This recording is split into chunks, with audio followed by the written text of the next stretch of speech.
Say it, say my name, tell them who I am. Aisha did not whisper it. She stood in the private cardiac suite at Houston Methodist Hospital, shoulders straight, wedding ring visible under the bright ceiling lights. Machines hummed beside Hebrew Brooks' bed. Oxygen line, heart monitor, 4-pump. The most powerful tech CEO in Texas looked smaller against white sheets. Board members filled the far side of the room. Silent, controlled, uncomfortable. 2 corporate attorneys stood near the door with tablets in hand. Outside the glass corridor, cameras waited. Local Houston news, national business networks, reporters texting updates. Inside the room, no one moved. Aisha stepped closer to the bed. Say it, she repeated. Tell them who I am. 7 years of silence pressed against those walls. Her voice didn't shake. His did. The board chairman cleared his throat, but said nothing. 6 executives stood near the windows overlooking the Texas Medical Center skyline. Men who had approved billion-dollar mergers without hesitation now avoided eye contact with the woman in front of them. They had known. Not everything, but enough. They knew Hebrew spent nights in a separate wing of his River Oaks estate.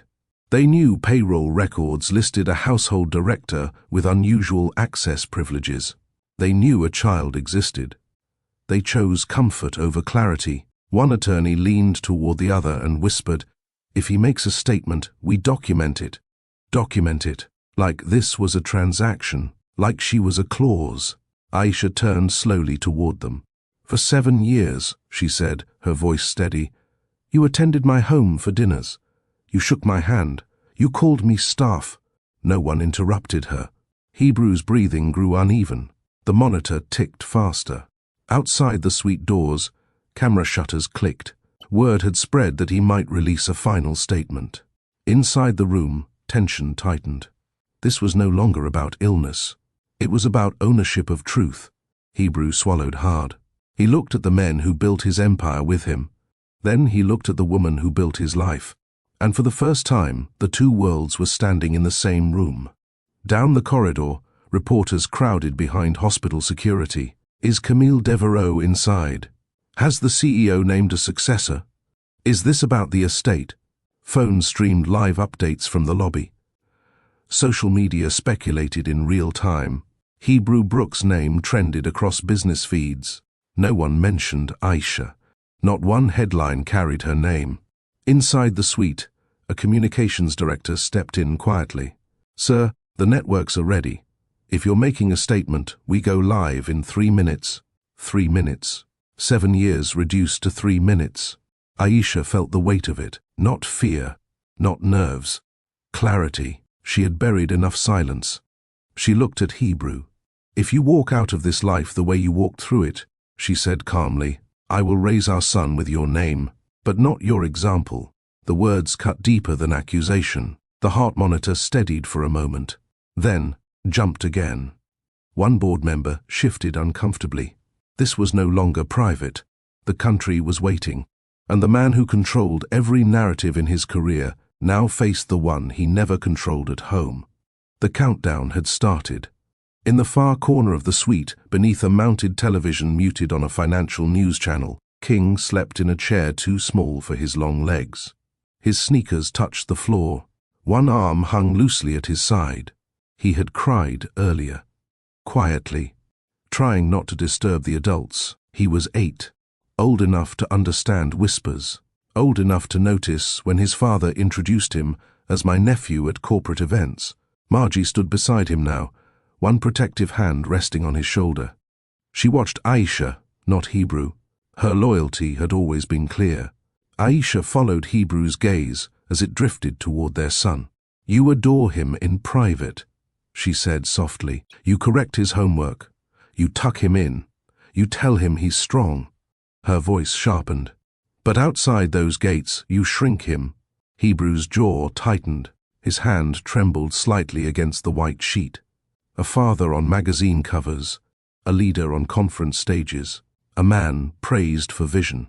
And yet, his son slept under a borrowed title. Aisha stepped closer to the bed. "You don't get to leave this world with 2 names," she said. One for power, one for us. Silence filled the space between them. The machine beeped steadily.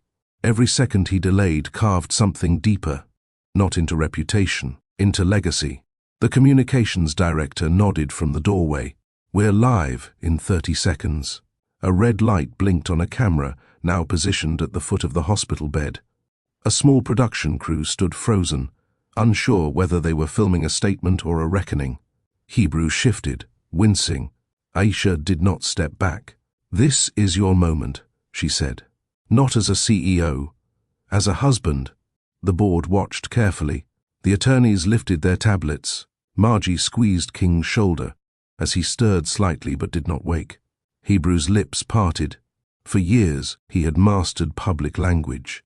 Controlled tone, controlled posture, controlled narrative. But this was not scripted. This was consequence.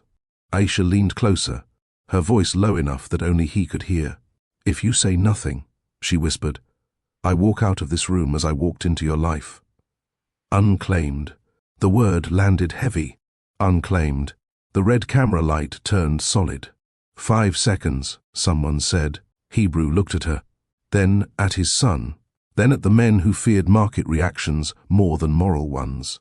And finally, at the camera. Before we go further, if stories about truth, loyalty, and real love matter to you, like this video and tell me in the comments. Should a man protect his image or protect his wife? Hebrew inhaled. For 7 years he began, cut. 7 years earlier. River Oaks, Houston. The first time Hebrew Brook met the woman he would marry in secret. 7 years earlier. River Oaks, Houston. Hebrew Brook believed control was strength. His glass estate overlooked manicured lawns and quiet streets lined with old money and newer tech wealth. Inside, everything reflected discipline, neutral tones, sharp lines, no clutter, no visible sentiment. At 38, he was one of Texas's most profitable tech founders. He had built Brook Innovations from a cybersecurity startup into a multi-billion-dollar acquisition machine headquartered in downtown Houston. He bought companies. He restructured them. He exited cleanly. Investors trusted him because he never looked uncertain. Every press conference followed the same pattern. Dark, tailored suit, measured tone, minimal expression, no personal commentary. When reporters asked about relationships, he smiled lightly. My focus is growth. Growth meant market expansion, not marriage, not vulnerability. Publicly, Hebrew Brook appeared disciplined and unattached. Financial magazines described him as decisive, strategic, reserved. He allowed those words. He never corrected them. Inside boardrooms, he demanded loyalty. Inside interviews, he offered composure. Inside private life, he kept distance. After his older sister passed away unexpectedly, leaving behind a 5-year-old son, Hebrew took guardianship immediately. No hesitation, no media announcement. He moved the child into the River Oaks estate and hired a caregiver through a private agency. Family responsibility, he could handle. Emotional exposure, he could not. The house became quieter after his sister's funeral. Staff reduced their movement. Even the child seemed to sense the absence of laughter that once filled those halls. Hebrew buried himself in work. Quarterly earnings calls, acquisition meetings, late-night emails. He slept 4 hours at best, sometimes less. His insomnia never made headlines. His public image remained clean. But inside the River Oaks estate, lights stayed on long past midnight.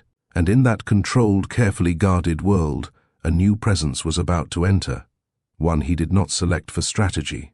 He selected her for convenience. He did not know she would disrupt everything he thought he mastered. Aisha arrived on a Tuesday morning. No designer handbag, no nervous energy, no attempt to impress. She wore a simple navy blouse, pressed slacks, and her natural hair pulled back neatly. Her posture was upright, not stiff, observant, not intimidated. Hebrew watched from the second-floor landing as she stepped into the foyer of the River Oaks estate. Most caregivers greeted him with visible awe. They spoke carefully, smiled too much.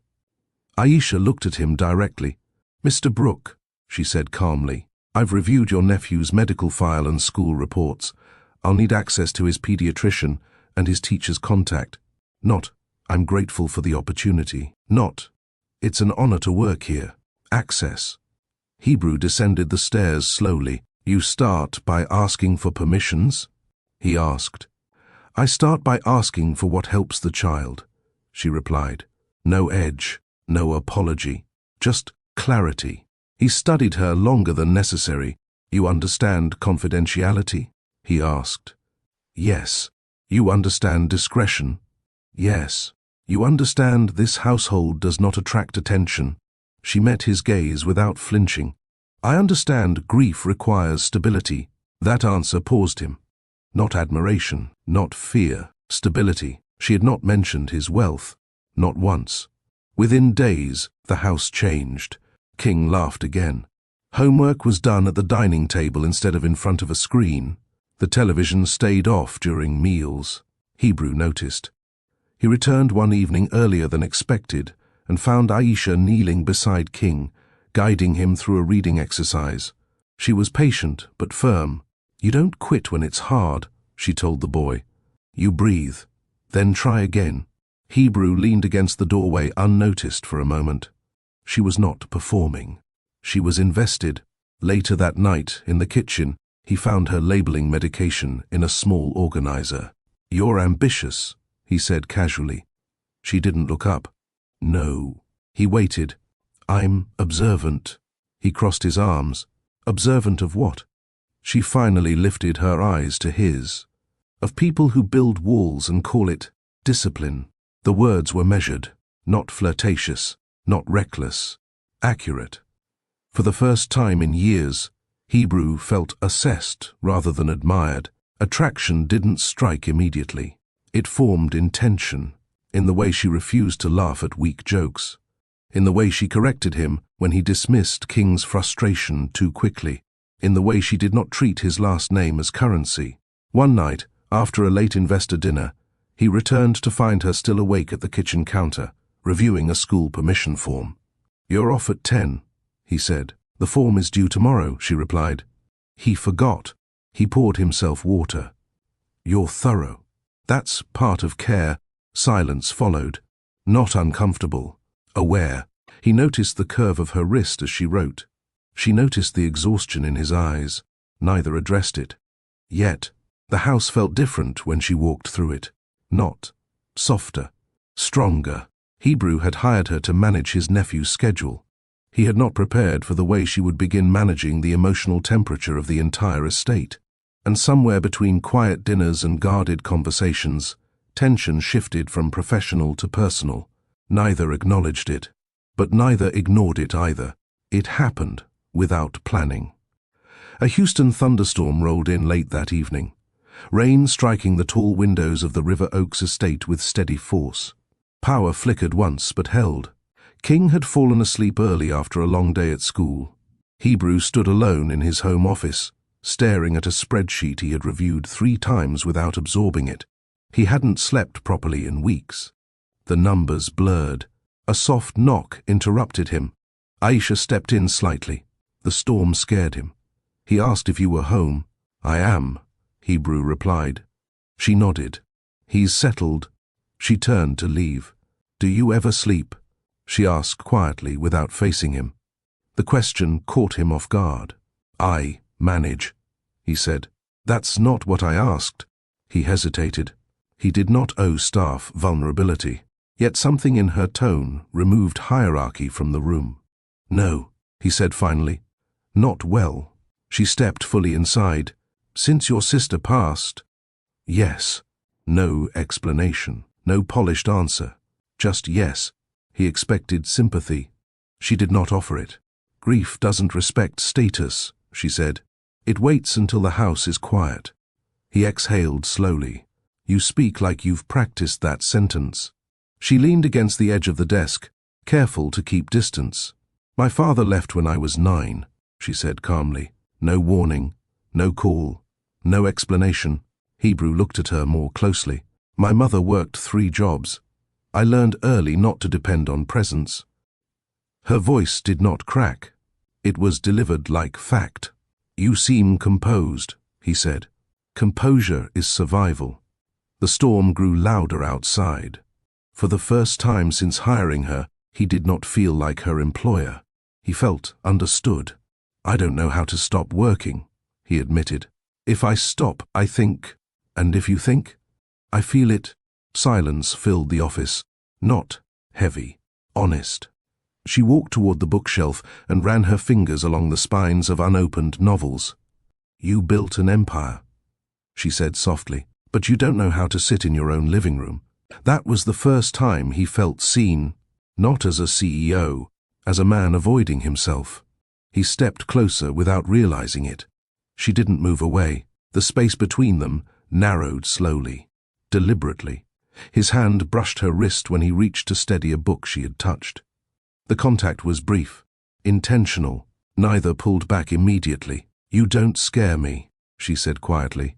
The statement carried weight. He was used to fear, used to caution, used to performance. She gave him none of it. He leaned in first, slowly, giving her space to refuse. She did not. The kiss was restrained, testing, careful. No urgency, no dominance. When he pulled back, he searched her expression for regret. There was none. "There are consequences," she said evenly. "I know. You control perception." "I do. Can you control honesty?" The question lingered between them. He had no immediate answer. But that night marked the end of emotional distance. Not because they crossed a line, because they acknowledged one. Outside, the storm passed. Inside, something steadier formed, not passion alone, connection. And for the first time in years, Hebrew slept. Not long, but peacefully. 3 months later, they stood inside the Harris County Courthouse in downtown Houston. No press, no photographer, no publicist, just a clerk behind a glass window and a judge who had performed hundreds of civil unions that month alone. Hebrew wore a tailored gray suit, no tie, minimal attention. Aisha wore a simple cream dress that fell just below her knees. No elaborate styling, no audience to impress. King waited in the hallway with Margie, swinging his legs against a wooden bench. Hebrew signed first, his signature sharp and practiced. Aisha signed second, steady, unrushed. When the judge asked if anyone objected, the room stayed silent. There was no dramatic declaration, no elaborate vows, just two people who had already tested silence and chosen commitment. "I now pronounce you husband and wife," the judge said. Hebrew did not kiss her immediately. He looked at her, really looked, as if confirming this decision carried weight beyond the room. She held his gaze, not shy, not dazzled, grounded. They stepped outside into the Texas heat without announcement. Cars passed unaware. Office workers hurried down the sidewalk. Life continued. Margie approached them slowly. She had known before the paperwork. She had seen the way Hebrew looked at Aisha in the kitchen weeks earlier. Margie embraced her daughter first, then turned to Hebrew. "You understand what you're holding?" she asked him quietly. He nodded once. "Then don't hide her," Margie said. The words were firm, not hostile. "Protective," Hebrew answered carefully. "There are timing considerations." Margie's expression sharpened. Timing is what men say when they fear opinion. Aisha said nothing. She watched Hebrew instead. He placed his hand at the small of her back as they walked toward the car. The gesture was natural, private, intimate. That was how their marriage began. Not with applause, with discretion. Hebrew told himself he was protecting her, protecting the company, protecting shareholder stability. He framed silence as strategy. Aisha allowed it at first, because love can survive invisibility for a while, but love cannot grow inside it forever. As they drove back to River Oaks, King leaned forward from the back seat. "Are you staying?" he asked Aisha. She turned slightly. "Yes," she said. Hebrew glanced at her hand resting on her lap. A ring now sat there, unannounced, unpublicized, legally binding, emotionally significant. but known only within the walls of their home. That was the secret no one knew. And the silence began the moment the vows ended. Marriage did not change Hebrew's public calendar. Monday, board call. Wednesday, investor dinner. Friday, tech summit in Austin. The world still saw an unattached billionaire. At Brook Innovations headquarters in downtown Houston, framed magazine covers lined the executive hallway. Hebrew Brook, Texas's most eligible visionary. The Bachelor CEO changing cybersecurity. He never corrected those headlines. During quarterly meetings, board members often shifted discussions toward branding. "You remain a symbol of independence," the chairman once said.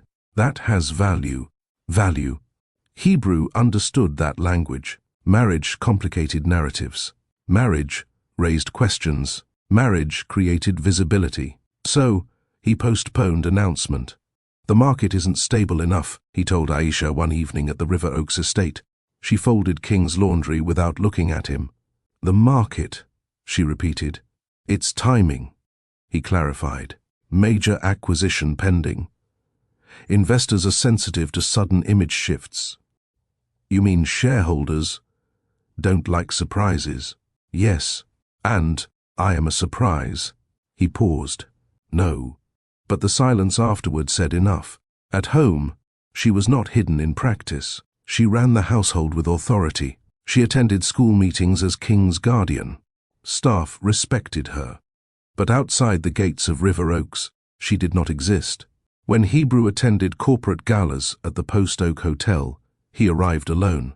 When business magazines profiled him, they photographed him solo against city skylines.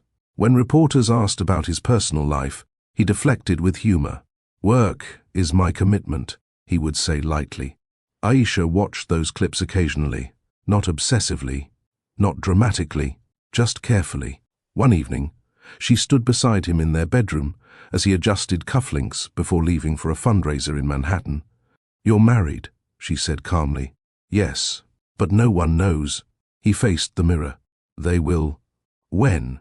He did not answer immediately. She stepped closer. "You are bold in boardrooms," she said. "Why are you cautious with me?" He turned to face her. "This isn't about caution. It's about protection." "Protection from what?" "Speculation. Scrutiny. Investors questioning motives." She studied him. "You built your name on confidence," she said quietly. "But you fear attaching it to mine." He stepped forward, resting his hands lightly on her waist. "I don't fear you." "Then prove it." The request was simple. The response was complicated. He kissed her before leaving. Soft, intentional. But when the car pulled out of the driveway, it carried a man who would smile publicly without the woman who wore his ring. Inside the estate, Aisha stood at the window, married, unannounced, and the shadows had begun to stretch. Camille Devereaux entered the picture through strategy, not romance. She was introduced at a charity art auction in Manhattan.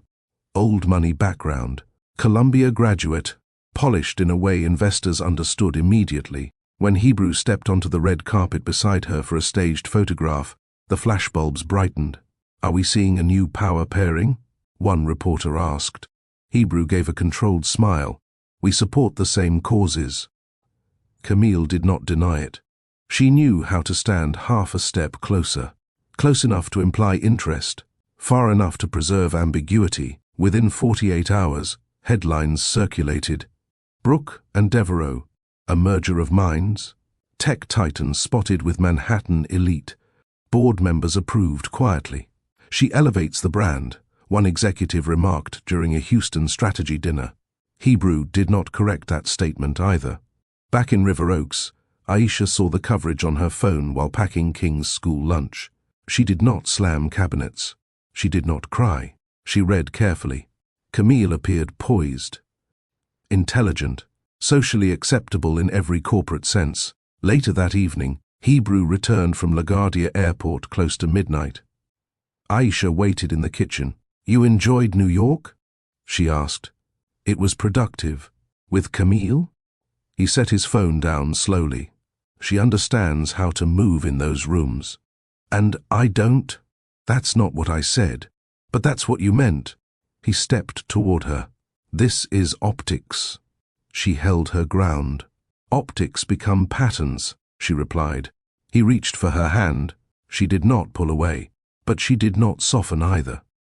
You think I'm choosing her, he said. I think you're choosing comfort. The tension between them was not loud. It was precise. Hebrew had built his empire on managing perception. Camille fit that framework cleanly. Aisha did not. She did not come from boardroom families. She did not speak in rehearsed tones. She did not treat shareholders like royalty. She treated them like men who signed documents. That difference unsettled him in public, but strengthened him in private. Days later, another headline surfaced. Camille and Hebrew attending a Manhattan gala together. Aisha closed the article and continued helping King with spelling words. When Hebrew returned from that trip, he found her standing in the doorway of their private wing. You belong to me in this house, she said quietly. The words were not desperate. They were declarative.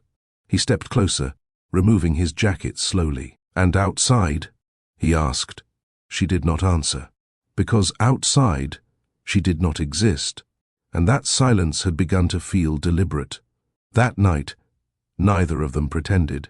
Hebrew closed the bedroom door behind him without turning on the main lights. The city glow from river oaks filtered faintly through the tall windows. Aisha stood near the dresser, arms folded. You belong to me in this house, she repeated, not as a plea. As a fact. Hebrew stepped closer until the distance between them narrowed to inches. I never denied you here, he said quietly. That's the problem, she replied. You only claim me where no one can see. The words cut deeper than anger. He reached for her waist, slower this time, giving her room to step back. She didn't. His hand moved to her jaw, not forceful, certain. You think I'm ashamed of you? He asked. I think you're afraid of what choosing me costs. The air between them tightened. He kissed her then, not hurried, not careless, measured, intentional, as if trying to prove something with restraint rather than urgency. She didn't melt immediately. She made him slow down. Don't rush, she whispered against his mouth. He didn't. His hands traced her shoulders, her back, memorizing. Not possession, recognition. When she finally responded fully, it was not surrender. It was decision. They moved together without secrecy, without performance. In that room, there were no shareholders, no cameras, no curated partnerships, just husband and wife. Later, as they lay side by side, her head resting against his chest, she spoke into the quiet. Do you ever feel divided? Yes. Between what?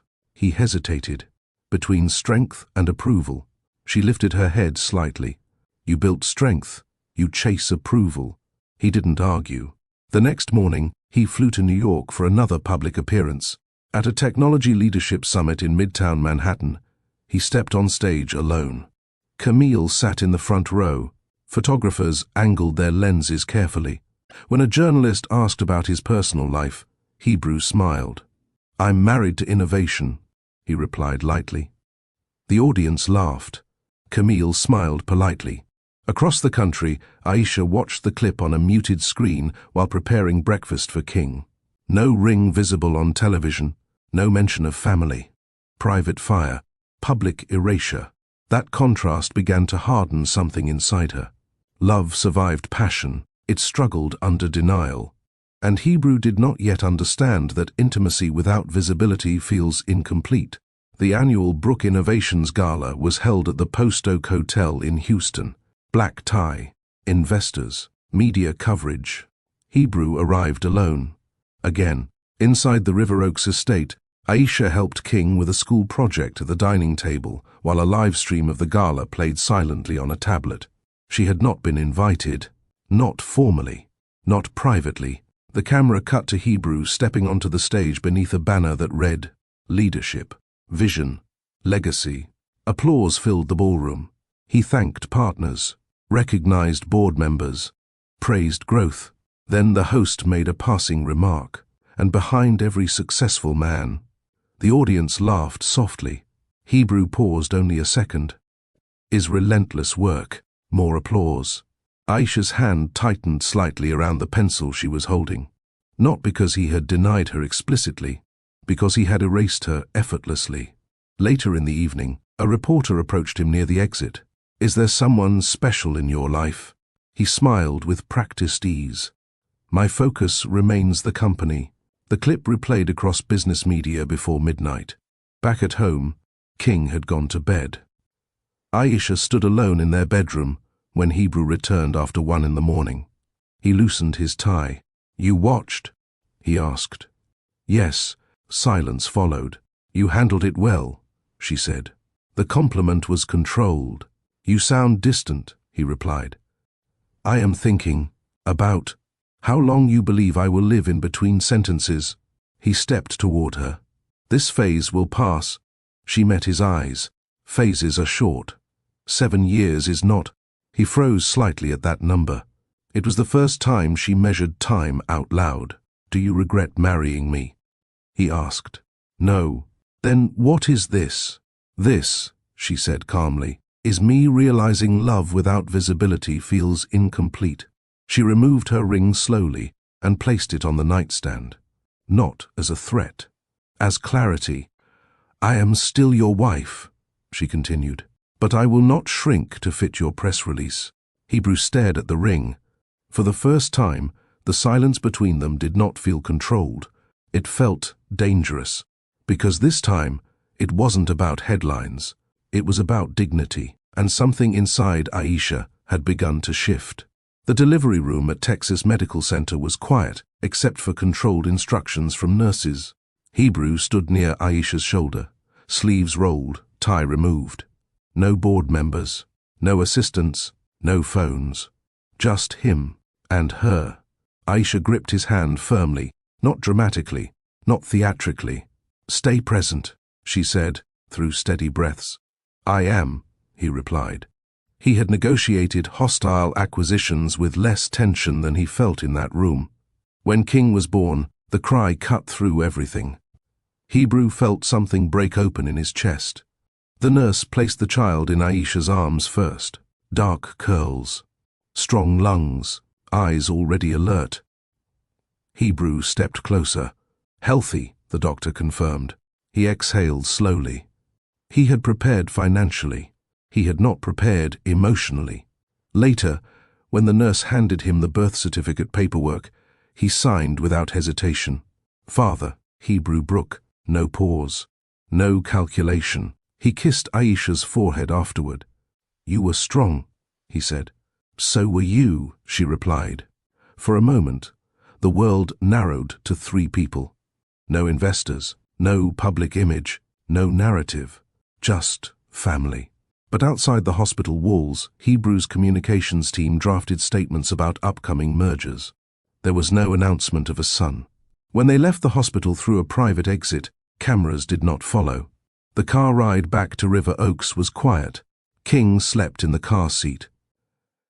Aisha rested her head against the window. Hebrew looked at his reflection faintly in the glass. He had signed his name proudly on that document. Yet he already knew. The world would not see it. The decision was not announced. It was arranged. 2 days after King came home to River Oaks, Hebrew met with his communications director in his home office. "We're expecting media inquiries about your recent hospital absence," the director said. "How would you like to address it?" "Routine medical check," Hebrew replied evenly. "And if they ask about family changes?" He paused only a second. No comment. The director nodded and typed quickly. By the end of the week, internal staff received a memo. "All personal matters concerning Mr. Brook are private and not for discussion. Direct inquiries to corporate communications. Private." The word appeared 3 times in one paragraph. At home, Hebrew held his son with open affection. He walked the halls at night when King cried. He learned how to secure the car seat properly. He adjusted his schedule to attend pediatric appointments discreetly. In public, he continued attending conferences alone. At a Houston Tech roundtable, a fellow executive clapped him on the back. "Still living the bachelor life, Brook." Hebrew smiled lightly. "Work keeps me occupied." The conversation moved on. It was efficient. It was safe. It was erasure. Aisha noticed the pattern forming. When King's first pediatric visit required insurance documentation, Hebrew's name was listed clearly as father. When a private charity fundraiser invited family participation, Hebrew declined the family option and attended solo. One evening, Aisha placed King in his crib and walked into the living room where Hebrew reviewed financial reports. "Is this temporary?" she asked. "Yes." "Define temporary." He didn't look up immediately. "Until the next acquisition settles. And after that, we reassess." She folded her arms slowly. "Our son will grow. He will ask questions. I need to know if silence is strategy or identity." That made him look up. "It's strategy." She studied him carefully. "Then make sure it doesn't become habit." The house was filled with baby monitors, soft blankets, and quiet midnight feedings. Inside those walls, Hebrew was a father. Outside them, he was still a man with no visible family. The contradiction deepened, and policies built to protect image were beginning to cost something real. King was 6 months old when Hebrew attended the Houston Children's Literacy Fundraiser. It was one of the few events where families were encouraged. Aisha dressed King carefully in a small navy blazer. She wore a deep green dress, modest and elegant, not extravagant, just presentable. Hebrew stood near the front door adjusting his cufflinks. "You're sure?" she asked quietly. "Yes," he replied. Low profile, no press focus. They arrived separately. Hebrew first, Aisha 15 minutes later, through a secondary entrance arranged by his assistant. Inside the ballroom, donors mingled beneath crystal chandeliers. Photographers moved strategically through the crowd. When Hebrew saw Aisha enter holding King, something in his expression shifted, not regret. Calculation. A board member approached immediately. "Brooke, good to see you, and this must be—" He glanced at the child. Hebrew answered quickly. "My nephew." The word landed smoothly, too smoothly. Aisha heard it. She did not react outwardly. She smiled politely. The board member leaned down to King. "You've got strong genes in the family, huh?" Hebrew chuckled lightly. "Yes." The conversation moved on. Aisha stood still for a moment longer than necessary. Not embarrassed. Not shocked. Still. Later, when Hebrew stepped aside to greet investors, she remained near the back of the ballroom, rocking King gently. Margie, who had arrived separately, approached her quietly. "He said nephew?" Margie asked. "Yes." Margie's jaw tightened. "You're his wife." "I know." "And that child is his son." "I know." Hebrew rejoined them minutes later. The room felt louder than before. "You understand why," he began quietly. Aisha looked at him steadily. "I understand what you chose." There was no raised voice, no scene, no drama. But something shifted in her eyes. On the drive home, King slept in the back seat. Neither of them spoke for several miles. Finally, Aisha said calmly, "When he learns language, he will learn identity." Hebrew gripped the steering wheel. It was one word. "Yes." She turned toward the window. And it carried everything. That was the first time silence felt like betrayal. Not because he denied them legally, but because he denied them publicly. And dignity does not survive repeated correction. They did not argue that night. That made it worse. King was asleep upstairs. The house staff had left for the evening. The River Oaks estate felt unusually quiet. Hebrew stood in the kitchen pouring water he did not drink. Aisha leaned against the counter across from him. "You think I'm after your money?" she asked. The question was direct, not emotional, not explosive, direct. He looked up immediately. "No." The answer came fast. Too fast. She studied him. "Then why is it easier to call your son nephew than to call me wife?" He opened his mouth, closed it. "I'm protecting." She raised her hand gently. "Finish that sentence carefully." He inhaled. "I'm protecting the company." "And from what?" "Speculation. Bias. Board resistance." She nodded slowly. "And me?" He hesitated. That pause was small, but visible. It was the same pause she had seen at the gala, the same pause at the literacy event, the same pause after interviews. And that pause answered everything. Aisha straightened. "You don't think I'm after your money," she said quietly. "You think I complicate your image. That's not—" "It is." Her voice remained calm. "That room tonight was full of men who respect you," she continued. "But you fear they won't respect the woman you chose." He ran a hand through his hair. "This world is strategic, and marriage isn't?" He had no answer. She stepped closer, not angrily, intimately. "You hold our son with pride in this house," she said softly. "But outside, you reduce him." "I never reduce him." "You did." Silence filled the space between them again. He tried one more defense. "It's timing." She nodded once. "Then give me a date." The request landed heavier than any accusation. "A date," he repeated. "Yes." "The day I stop being hidden." He did not respond immediately. That was enough. She stepped back. Not dramatically, deliberately. "I married a man who commands rooms," she said, "not a man who negotiates his family." She walked past him toward the stairs. At the bottom step, she paused. "I will not fight for a title that is already mine," she said. Upstairs, a baby monitor crackled softly. Hebrew remained in the kitchen alone. For the first time, he felt something unfamiliar, not fear of market loss, not fear of public scrutiny, fear of losing the one person who had never wanted his empire. Only him. Aisha did not pack in anger. She packed in clarity. The decision did not happen overnight. It formed quietly over weeks. After the fundraiser, after the hesitation, after the unanswered date. One Saturday morning, sunlight filtered into the River Oaks estate as if nothing had changed. King was building a tower on the living room rug. Hebrew had left early for a strategy session downtown. Aisha folded clothes into a medium-sized suitcase.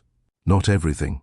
Just essentials, King's favorite books, school records, medical documents, her personal jewelry. She moved through the house calmly. No slamming doors, no rushed breathing. When King noticed the suitcase near the staircase, he looked up. "Are we going somewhere?" he asked. "Yes," she replied gently. "For a little while. Is Dad coming?" She paused only a second. "No." He nodded, slowly, processing. Margie arrived mid-morning after receiving a brief call. She stepped into the foyer and saw the suitcase immediately. "You've decided?" Margie said quietly. "Yes." Margie did not question her. She walked to her grandson and knelt beside him. "We're having a short adventure," she told him softly. King smiled faintly. Upstairs, Aisha removed her wedding ring again. This time, she placed it inside a small velvet pouch. Not as rejection, as pause. She walked through the bedroom one last time, scanning the space where private love had lived, but public dignity had not. Before leaving, she wrote a note and placed it on Hebrew's desk. No accusations, no ultimatums, just one sentence. "I will not live where I am unclaimed." When Hebrew returned that afternoon, the house felt wrong immediately. Too still. No child's laughter, no footsteps. He called out her name once. Then again. Silence answered him. He found the suitcase imprint on the bedroom carpet where it had rested. He found the ring pouch missing. And then he found the note. He read it twice. The first time with confusion. The second time with realization. She had not left in chaos. She had left in dignity. And that unsettled him more than anger ever could. Hebrew did not call his driver. He did not alert security. He grabbed his car keys and left the River Oaks estate himself. The streets of Houston felt unfamiliar that afternoon. Not because he hadn't driven them before, because he was driving without strategy, without a prepared statement, without control. He knew where she would be. Margie's home in 3rd Ward, a modest brick house with a small front porch and uneven sidewalk cracks. No gates, no cameras, no controlled access. He had visited only twice in 7 years. He parked at the curb instead of in the driveway. That detail mattered. It meant he did not want to assume entry. Margie opened the door before he knocked. "I expected you," she said evenly. "Is she here?" he asked. "Yes. Can I come in?" She stepped aside without warmth, but without hostility. Inside, King sat on the living room floor watching a cartoon quietly. When he saw Hebrew, his face brightened. "Dad!" Hebrew knelt immediately, lifting him into his arms. That instinct had never been fake. "How's my champion?" he asked. King smiled. Aisha appeared from the hallway. No dramatic entrance, no tears, just steady presence. "You didn't call," she said. "I drove. I can see that." He stood, setting King down gently. "We need to talk." Margie motioned toward the small kitchen. "I'll take him to the backyard," she said, guiding King outside. The house felt smaller than River Oaks. Closer. Hebrew stood in the center of the kitchen, hands resting on the edge of a worn wooden table. "You left," he said. "Yes." Without discussion. "We discussed it." He clenched his jaw. "You're my wife." The statement sounded more like defense than declaration. Aisha held his gaze. "Then, say it outside this driveway." He looked toward the front window instinctively. Neighbors were walking dogs. Children rode bicycles. No media. No board members. Just ordinary life. She waited. "Say it," she pressed gently. He swallowed.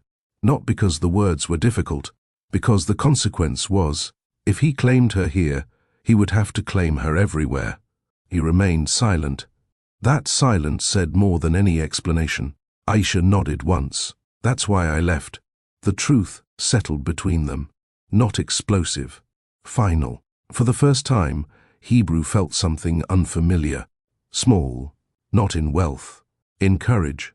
And the woman he married had just drawn a line he had not expected her to draw. They stepped outside. Not because voices were raised. Because space was needed. The 3rd Ward Street was alive in ordinary ways. A man washing his car. A woman watering plants. 2 teenagers arguing over a basketball call. No cameras, no board, no curated environment, just real life. Aisha stood on the small concrete path leading from the porch to the sidewalk. Hebrew stopped a few feet away. "You're asking me to detonate everything at once," he said quietly. "I'm asking you to be consistent," she replied. "With what?" "With the man you are at night." He exhaled slowly. "You don't understand the pressure." "Then explain it." He searched for language. "It's layered. Investors, shareholders, long-term negotiations, image stability, bias I can't control." "And what do you control?" The question was calm. He didn't answer immediately. "You control whether your wife is acknowledged," she continued. "You control whether your son hears his father claim him. I've never denied him. You did." The memory of the fundraiser sat between them. He looked down at the pavement. "If I make this public abruptly, it will trigger backlash." "From who?" "The board." "So you protect them." He met her eyes again. "I protect what I built. And I built this family with you," she said. "Why is that less valuable?" He stepped closer. Not aggressively. Desperately. "You think I don't love you?" "That's not the question." "What is the question?" She held his gaze. "Are you brave enough to love me where people can see?" The silence stretched. Not hostile. Heavy. He looked at the street again. At neighbors who didn't know his net worth. At children who didn't care about acquisitions. At a world that would not collapse if he said 3 words. But he didn't say them. Not there. Not yet. Aisha nodded once. "That's what I needed to see." Margie opened the door quietly behind them. "Dinner's ready," she said. Not as invitation, as closure. Hebrew stood on that sidewalk a moment longer. Then he turned toward his car. He had entered the street as a man convinced of control. He was leaving as a man who had just discovered hesitation, and hesitation, in marriage, costs more than pride. Hebrew did not slam the car door. He did not speed away.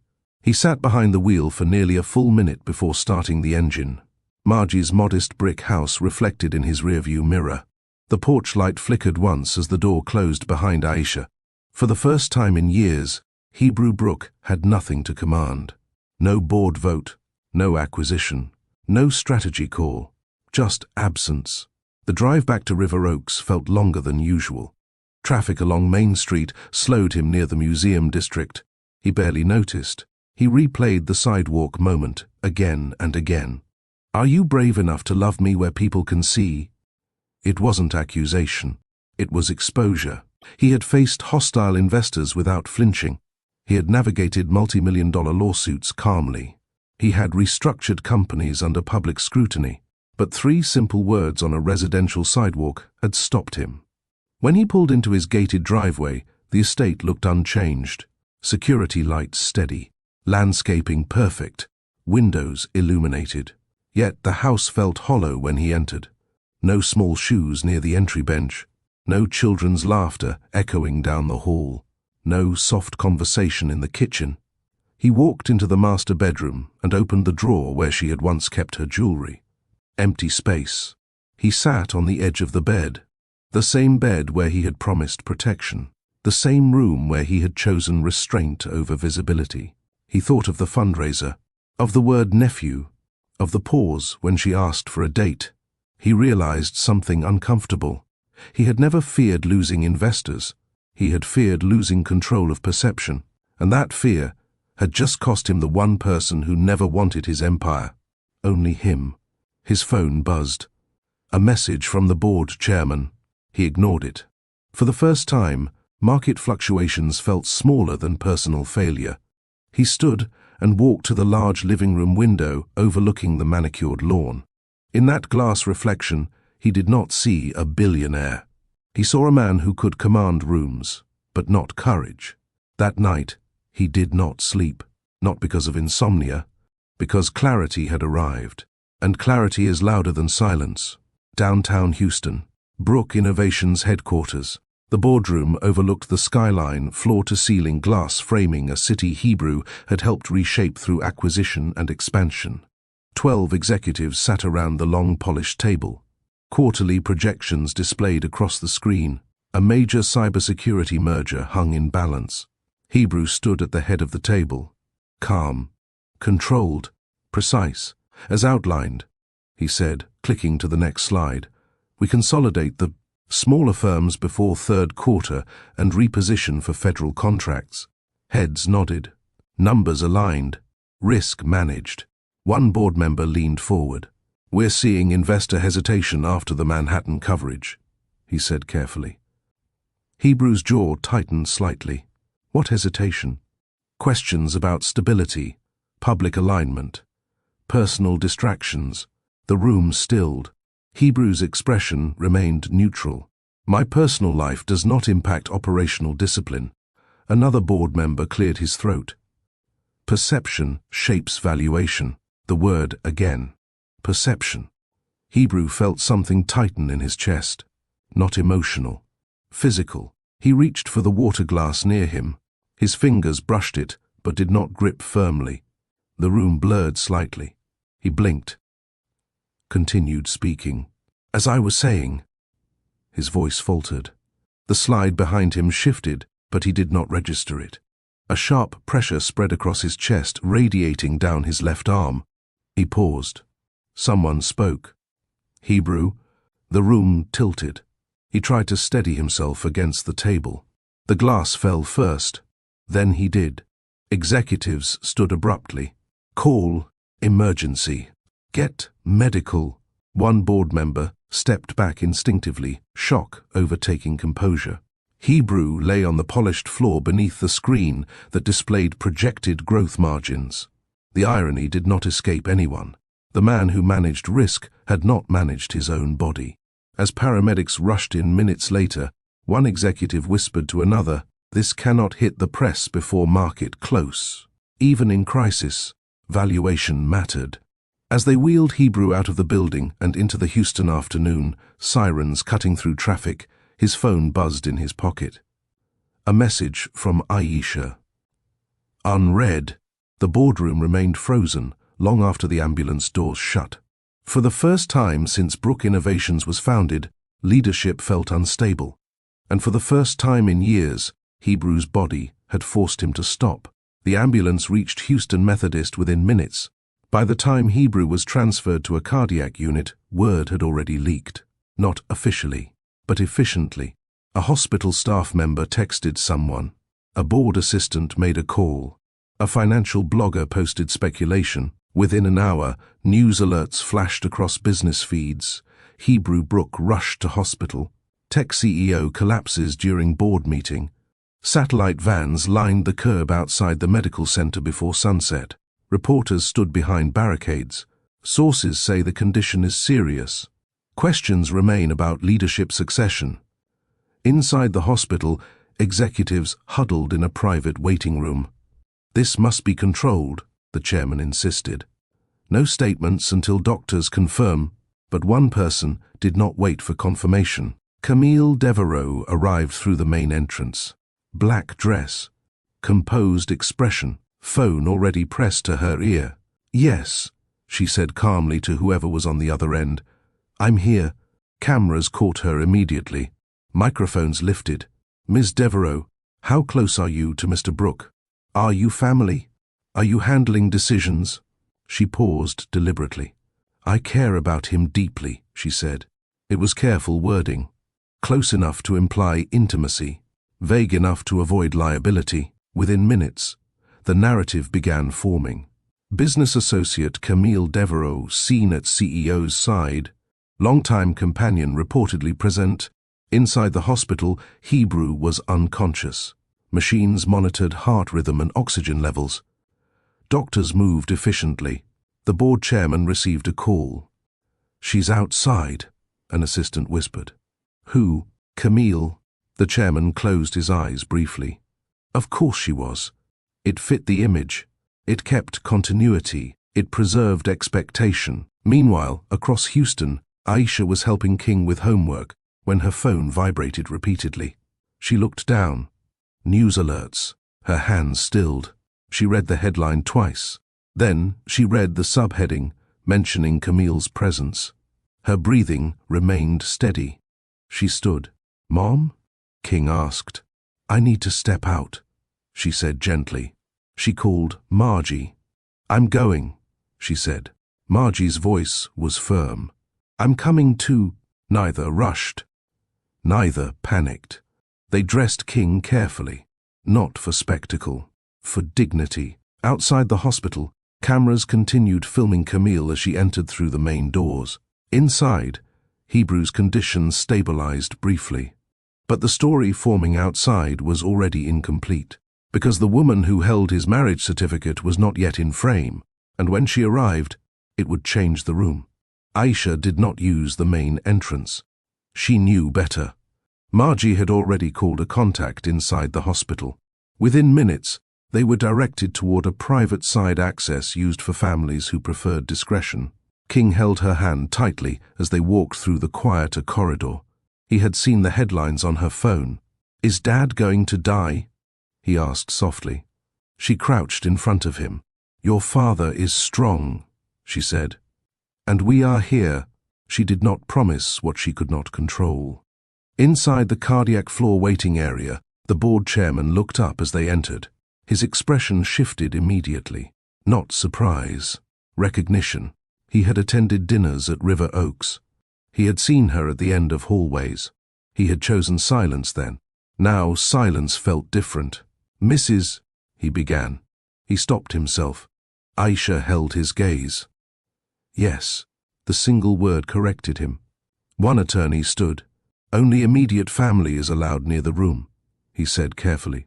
Margie's posture straightened. "She is immediate family." The attorney hesitated. He looked toward the chairman. The chairman nodded once. Aisha did not thank them. She walked past them. King stayed beside Margie. Inside the hospital suite, Hebrew lay pale against white sheets. Tubes secured. Machines steady but loud. For a brief second, she saw not the billionaire, not the strategist, just her husband. She stepped closer to the bed. Her voice was calm. "I'm here." His eyelids flickered. He did not fully wake, but something in his expression softened. Behind her, board members gathered quietly near the walls. Their presence felt heavier now, because the image outside no longer matched the room inside. Camille was still downstairs speaking to reporters. Aisha was upstairs holding legal authority. The contrast was beginning to expose what had been hidden for years. One nurse entered. "He regained partial consciousness earlier," she said quietly. "He may wake again soon." Aisha nodded. She sat beside the bed. No dramatic tears, no accusations, just presence. The board watched her carefully, not because they doubted her role, because they realized they had ignored it. And now, the room felt divided between two narratives. Only one was true. Hebrew's eyes opened slowly, not fully alert, but aware. The first thing he saw was the ceiling. The second was her. Aisha sitting beside the bed, posture straight, hands folded in her lap. He tried to speak. His voice came out strained. "You stayed." The words were weak. She leaned slightly closer. "I didn't stay," she replied evenly. "I came for my son's father." The distinction landed harder than anger. His eyes shifted toward the corner, where King now stood beside Margie. The child hesitated, unsure how close to step. Hebrew raised his hand slightly. King approached carefully. "Hey, champion," Hebrew whispered. King's lower lip trembled. "You scared me," he said.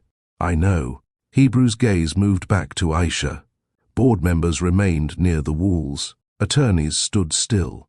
Even the nurse paused before adjusting the fourth. The room felt suspended. "I thought I had time," Hebrew murmured. "For what?" she asked. "To fix things." Her expression did not change. "You had time," she said. "You lacked courage." No one else spoke. The heart monitor beeped steadily. Camille's voice echoed faintly from a television screen mounted in the hallway outside the room. A reporter was replaying her earlier statement. Hebrew heard it. His jaw tightened slightly. "She's here?" he asked. "Yes," Aisha answered. "For the cameras." The words were not bitter, just factual. He closed his eyes briefly. Regret entered the room without needing announcement. For years, he had controlled how rooms responded to him. Now he lay still while the consequences stood upright around him. "I was wrong," he said quietly. Not to the board, not to investors, to her. Aisha did not rush to forgive. She did not soften instantly. She had learned restraint from him. "Then be right," she replied. The room held that sentence carefully. Hebrew swallowed. The weight of unfinished truth pressed harder than the cardiac pain had. Outside, the media continued building stories. Inside, something else was forming. Not recovery, recognition. And for the first time, Hebrew understood that the collapse in the boardroom had not been sudden. It had been building, one pause at a time. The cardiologist did not soften the explanation. Hebrew sat upright in the hospital bed, color slowly returning to his face, but strength not yet restored. "This was not minor," the doctor said plainly. "Stress-induced cardiac instability. If the episode had lasted longer, we would be discussing a different outcome." The board chairman stood near the foot of the bed. "Will he recover fully?" he asked. The doctor did not answer immediately. "He can," she said, "if lifestyle changes are immediate and sustained. Another episode of this intensity could be fatal." Fatal. The word did not echo dramatically. It settled quietly. Hebrew nodded once.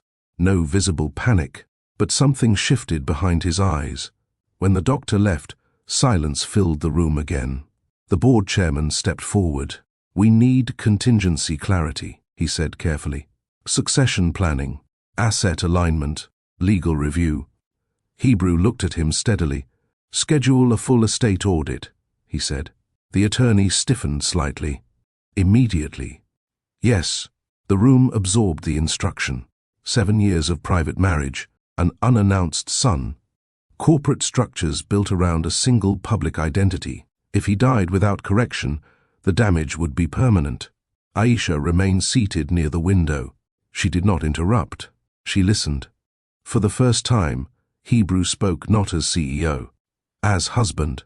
"If something happens again," he said slowly, "there will be no confusion about inheritance." The attorney nodded. "We'll need documentation adjustments, public record filings." "Do it," Hebrew replied. The board chairman shifted uncomfortably. "Public record brings attention." Hebrew met his gaze. "So does death." No one argued further. When the room cleared, leaving only Aisha and Hebrew inside, the overhead hospital lights hummed faintly. He looked at her. "I built everything with precision," he said.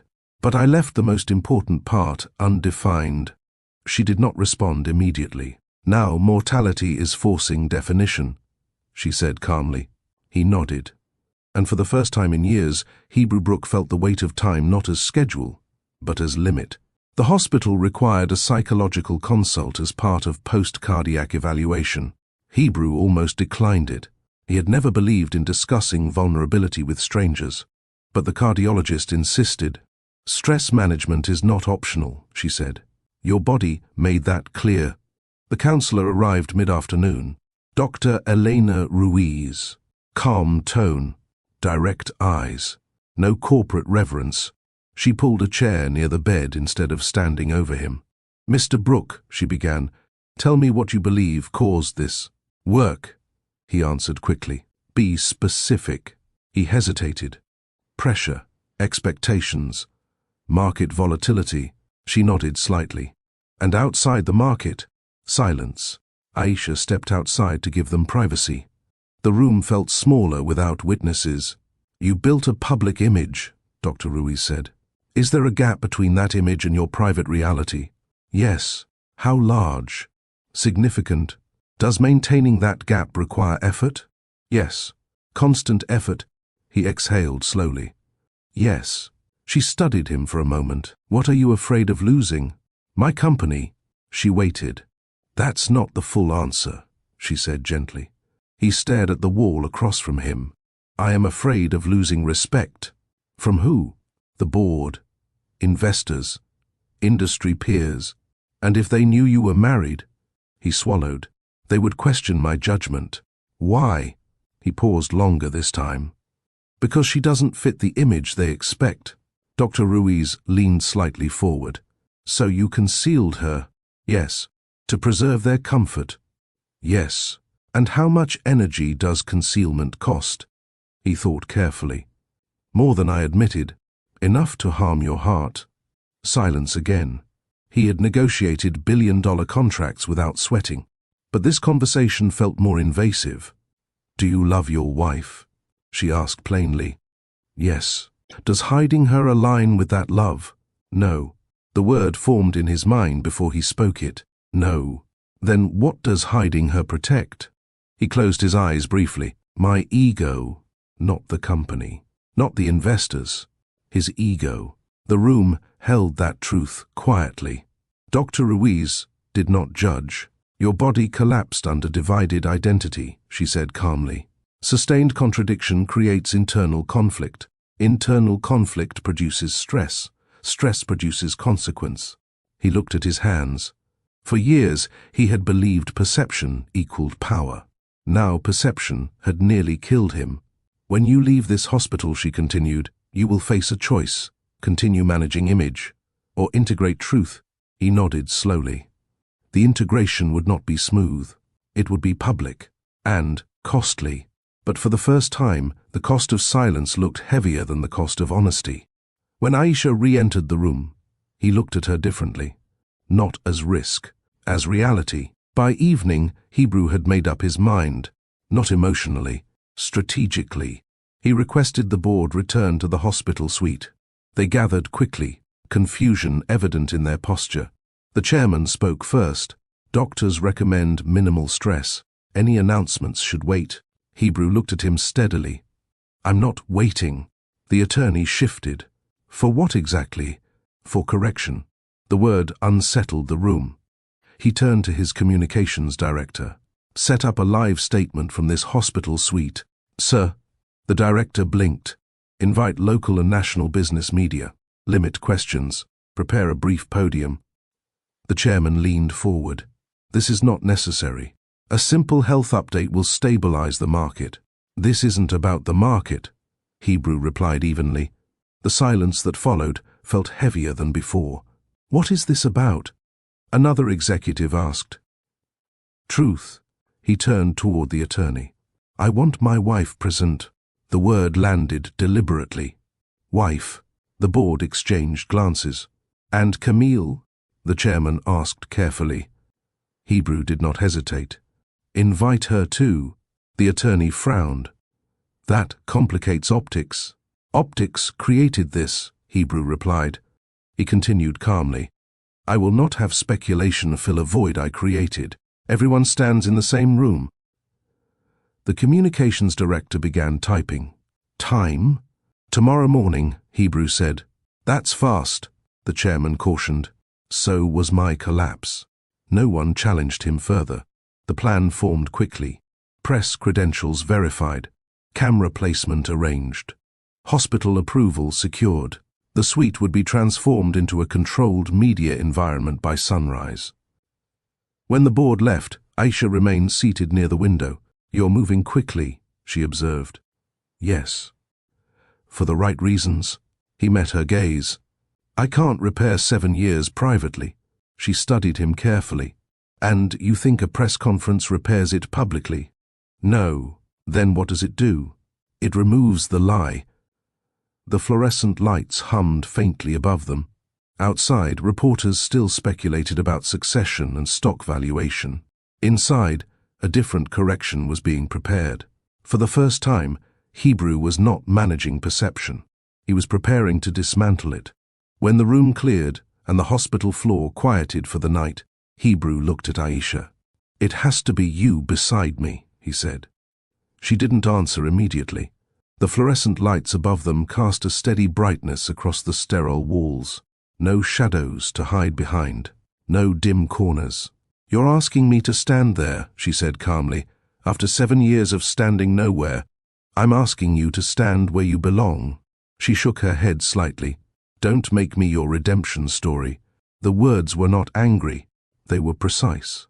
You almost died, she continued. Now you want to confess publicly. That looks convenient. It's not convenience, he said. It looks like fear.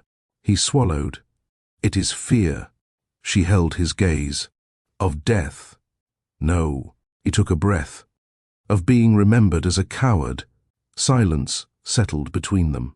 He had built an empire on decisiveness, on bold acquisitions, on calculated risk. But when it came to her, he had hesitated. I was afraid, he admitted. Afraid of board reaction, afraid of bias, afraid of losing respect. And so you lost mine, she replied. He nodded slowly. Yes. No defense, no justification, just agreement. She moved closer to the bed, but not enough to close the distance entirely. You don't get to fix this with a microphone, she said quietly.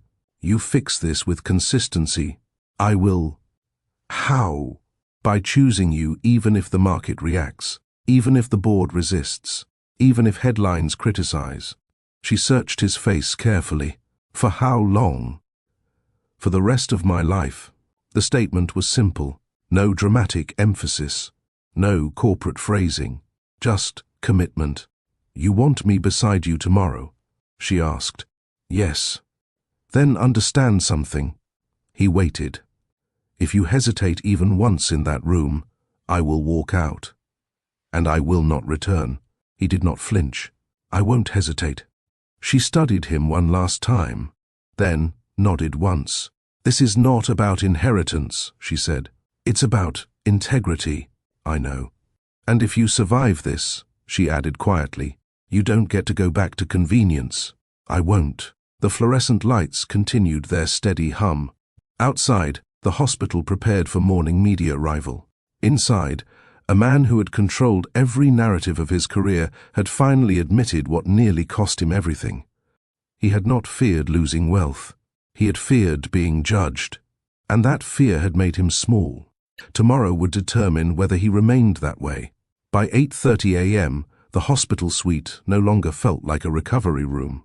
Cameras were mounted at controlled angles. Microphones lined the foot of the bed. A small podium stood slightly to the right, positioned so Hebrew could remain seated but visible. Hospital administration approved limited press access under strict timing conditions. The board gathered again, dressed sharply despite the clinical environment. The communications director briefed everyone quietly. 5-minute statement, no extended Q&A. We cut transmission immediately after. Camille arrived last. She entered through the main corridor, composed as always. Navy dress, minimal jewelry, expression controlled. She noticed Aisha immediately. Aisha stood near the window, dressed in a simple cream blouse and tailored slacks. No attempt to compete, no attempt to impress, just present. Camille approached Hebrew's bedside first. "I'm relieved you're stable," she said softly. "Thank you for coming," Hebrew replied. There was distance in his tone. Camille sensed it. "Are we clarifying rumors?" she asked carefully. "Yes," he said. She nodded once, unaware of the direction clarification would take. The board chairman cleared his throat. "Remember," he said quietly to Hebrew, "keep it focused on health and leadership continuity." Hebrew did not respond. Aisha stepped forward slightly. "Are you certain?" she asked him quietly. "Yes." The red recording lights turned on. A technician counted down. "Live in 10, 9. The room grew still. Reporters leaned forward behind the designated boundary line. Outside the hospital, additional networks streamed the feed. Across Houston, phones vibrated with notification alerts. Hebrew adjusted slightly in the bed, pain controlled but visible. The countdown reached 0. The world was watching. And for the first time in his career, Hebrew Brook prepared to speak without hiding anything. The red light held steady. Hebrew did not reach for prepared notes. He looked directly at the camera. "For 7 years," he began, voice controlled but softer than usual, "I have lived a divided life." The room did not move. Board members froze. Attorneys stopped typing. Camille's posture stiffened slightly. "I built a company that values transparency," he continued. "Yet in my personal life, I chose concealment." A murmur rippled among the press. "I told myself it was strategy. I told myself it protected investors. I told myself timing would improve." He paused. "It was fear." The word landed clearly. "I allowed perception to outweigh loyalty." The board chairman shifted in his seat. Camille's expression tightened almost imperceptibly. Hebrew continued, "The woman who built my home, the woman who carried my son, the woman who stood beside me through grief and sleepless nights. I hid her." A reporter lowered her pen slowly. Hebrew turned his head slightly toward Aisha, then back to the camera. "Aisha Brook is my wife." The sentence settled into the room like a dropped weight. No raised voice, no dramatic emphasis, just fact. Camera shutters clicked rapidly. A journalist near the front whispered, "Wife?" Hebrew did not break eye contact with the lens. "She has been my legal wife for 7 years. The board exchanged glances. The attorney's jaw tightened. Camille did not blink. "I denied her publicly," Hebrew continued. "Not because she lacked value, but because I lacked courage." The silence that followed was deeper than any applause he had ever received. This was not a health update. It was a reckoning, and the narrative he had curated for nearly a decade had just been rewritten in one sentence. The silence broke with movement. Reporters leaned forward. Camera operators adjusted lenses. Phones began vibrating across the room as alerts spread instantly. Camille's composure remained intact, but the stillness in her shoulders revealed the shift. Hebrew did not look at her. He looked at the attorney standing near the wall. "Proceed," he said calmly. The attorney stepped forward with a folder. "As of this morning," Hebrew continued, voice steady despite the strain, "my estate has been legally restructured." The board chairman inhaled sharply. "My full personal holdings and controlling shares transfer to my wife and my son in the event of my death." A visible reaction rippled across the board. One executive whispered, "He's destabilizing governance." Hebrew heard it. He did not respond. "This is not emotional," he added. It is corrective. Camille stepped forward slightly. Hebrew, she said carefully, maintaining her poise. This is sudden. Yes, he replied. Her voice lowered just enough to sound private, though the microphones caught it. You never discussed this. He met her gaze briefly. There was nothing to discuss. The sentence was firm. No hostility, just boundary. Camille stepped back slowly. The distance between implication and reality had just been made visible. Hebrew continued speaking to the room. For years, I allowed public comfort to outweigh private truth. That ends today. He extended his hand toward Aisha. A deliberate gesture. Public. Clear. The room watched closely. Aisha stepped forward. She did not smile. She did not perform gratitude. She placed her hand in his, not as spectacle, as fact. Flashbulbs exploded across the room. The board could no longer pretend uncertainty. The cameras could no longer speculate. And Camille, standing a few feet away, understood what had just happened. She had never been competing for affection. She had been occupying space created by silence. That silence had just been removed. Hebrew tightened his grip slightly around Aisha's hand. This is ownership, he said into the microphone, not of wealth, of responsibility. The statement hung heavy. The broadcast was no longer about survival. It was about accountability. The cameras were still live when Hebrew's breathing shifted. Subtle at first, then visible. His grip on Aisha's hand tightened, then loosened slightly. A nurse stepped forward instinctively. Sir, slow your breathing. He tried to continue speaking. I should have. His voice faltered. The heart monitor quickened. A sharp tone echoed through the suite. The board members stepped back. Reporters froze mid-note. Camille instinctively moved forward, but stopped when medical staff intervened. Clear space, a nurse ordered. The broadcast had not yet been cut. Millions watched in real time as machines beeped faster. Aisha did not move away. She leaned closer. Stay with me, she said firmly. Hebrew's eyes searched for her. Not the board, not the cameras. Her. His chest rose unevenly. The cardiologist rushed in. End transmission, the communications director whispered urgently.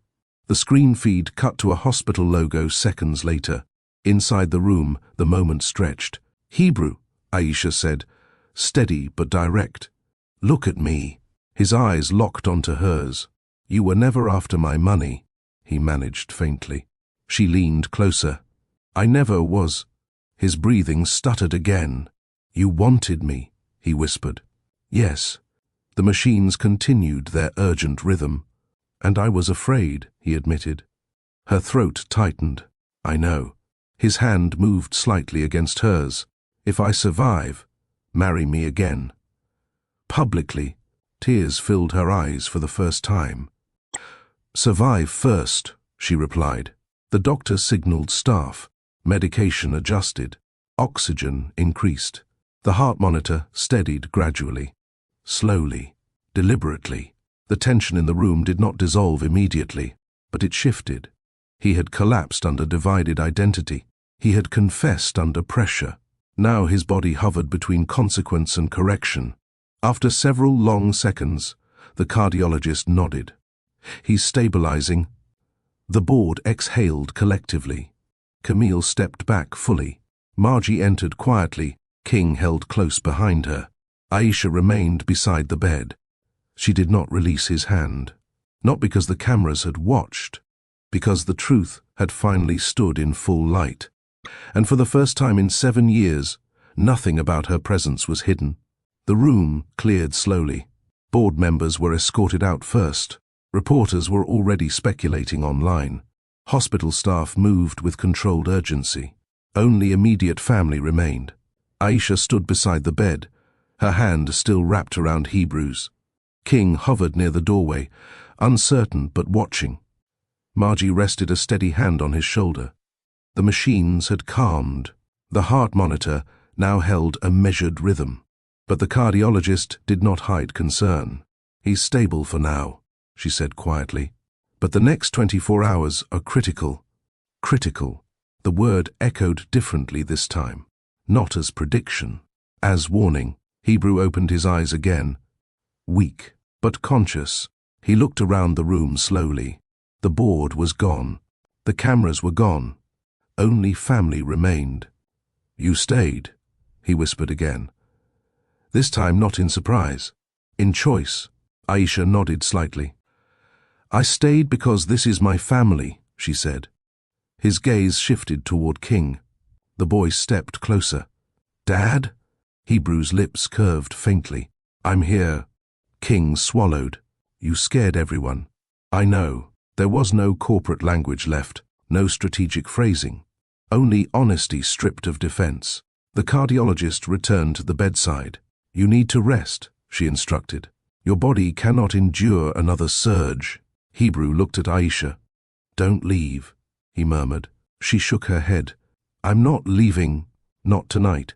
Not this moment." But something had changed permanently. The broadcast could not be undone. The confession could not be withdrawn. The estate restructure had been signed. Now the question was not whether he would speak truth. He already had. The question was whether he would live long enough to live it consistently. The hospital lights remained bright. No shadows, no concealment.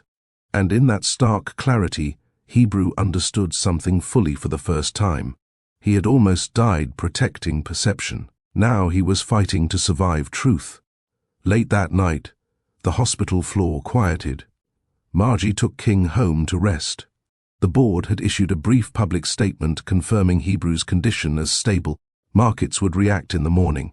Analysts would debate leadership continuity. But inside the suite, none of that mattered. Aisha sat in the chair beside the bed.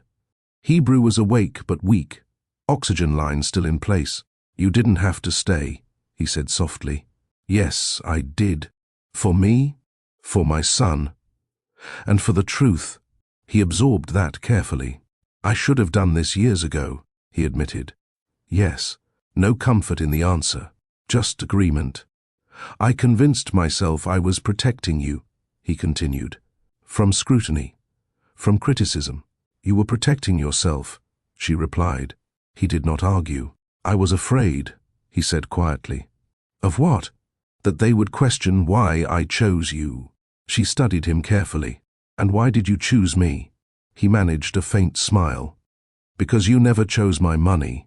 The words were not dramatic. They were stripped down. "You challenged me," he continued. "You never flattered me. You made me earn everything." "And that frightened you?" she asked. Yes. The honesty was steady now. No hesitation. "I didn't grow up in boardrooms," she said calmly. "I grew up learning how to survive." He nodded slowly. "I mistook authenticity for risk." "You mistook bias for reality," she corrected. Silence settled. The fluorescent lights hummed overhead. No dimness, no concealment. "If I had died today," he said quietly, "I would have left you carrying a story that wasn't finished." "You didn't die," she replied. "No, but don't waste survival." The statement landed firmly. He reached for her hand again, not urgently, gratefully.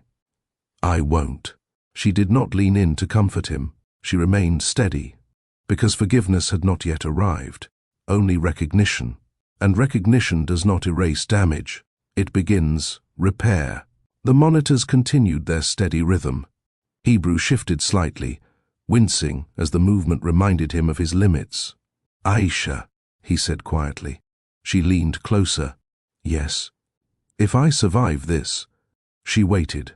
He swallowed, gathering strength not for business language, but for vulnerability. "Marry me again." Her eyes narrowed slightly. "We're already married." "Not the way you deserve." The air between them changed. "Publicly," he added, "where no one questions, where no one hesitates, where I don't hide." She studied his face carefully. This was not performance.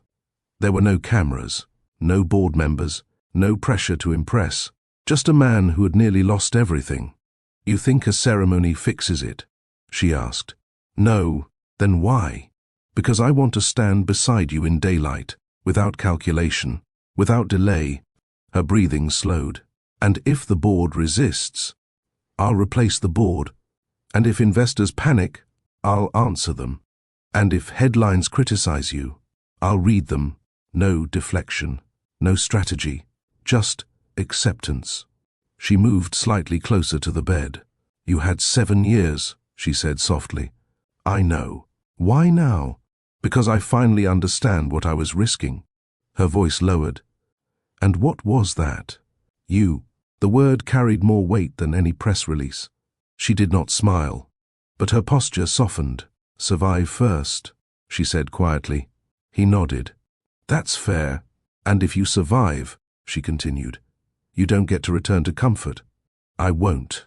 Not for a quarter. Not for a market swing. Not for a whisper.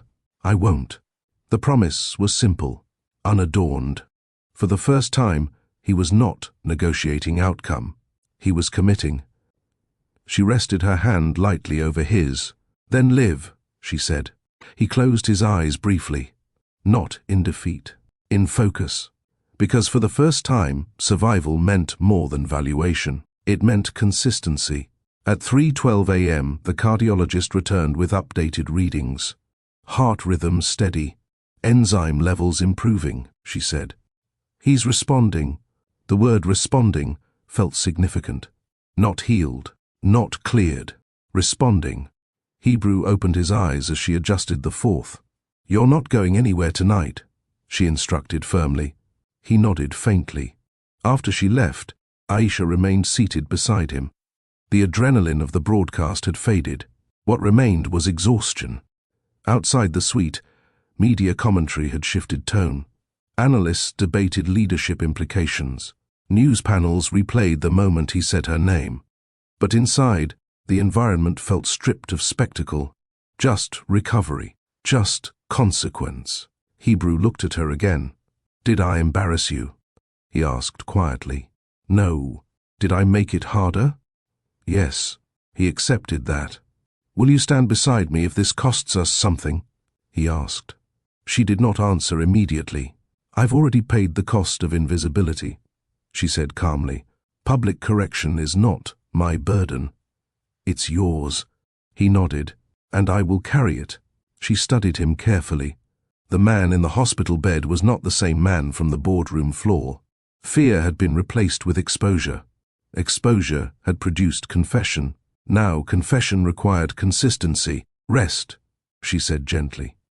He closed his eyes. Not in avoidance, in intention. By morning, headlines no longer focused on collapse alone. They focused on revelation, and in boardrooms across Houston, conversations had begun. Because truth does not remain contained once spoken. It moves. And for the first time in 7 years, Aisha's name moved with it. By the end of the week, Hebrew was discharged. Not fully recovered, but stable. The River Oaks estate felt different when he returned. Not because furniture had moved, because truth had. Security staff greeted Aisha differently. Not cautiously, not vaguely, directly. Welcome home, Mrs. Brooke, one said. The word no longer required whisper. Inside the corporate world, reactions varied. Financial analysts questioned the estate restructuring. Some investors worried about emotional leadership. But something else began happening. Public opinion shifted. Social media flooded with commentary. Why was she hidden? She stood by him for years. Respect her. Visibility created alignment. Reporters who once speculated about Camille now requested interviews with Aisha. She declined all media appearances, not from fear, from focus. At Brooke Innovations headquarters, Hebrew returned briefly to address senior leadership. He walked slower, but he did not avoid eye contact. I will remain CEO, he said calmly, but governance adjustments are underway. One executive asked carefully, regarding your personal disclosure? Yes. The room waited. My wife will attend board meetings moving forward. Murmurs followed. Is she taking an advisory role? Someone asked. She is my legal partner, Hebrew replied, and I will not compartmentalize my life again. The chairman remained silent. He understood this was not negotiation. Later that evening at River Oaks, Hebrew found Aisha in the backyard with King. They were helping him practice riding a bicycle without training wheels. "Let go, Mom." King shouted. "I'm right here," she replied. Hebrew watched quietly. She glanced toward him. "Are you strong enough to stand?" she asked. "Yes."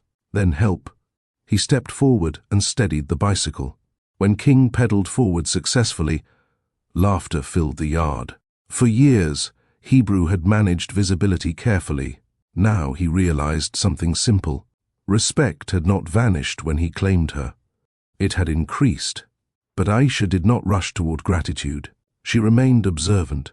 Because public recognition does not erase private damage, he would have to earn trust, not through speeches, through consistency.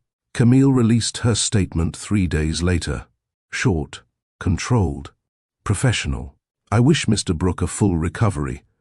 I remain focused on my independent ventures and will not be commenting further.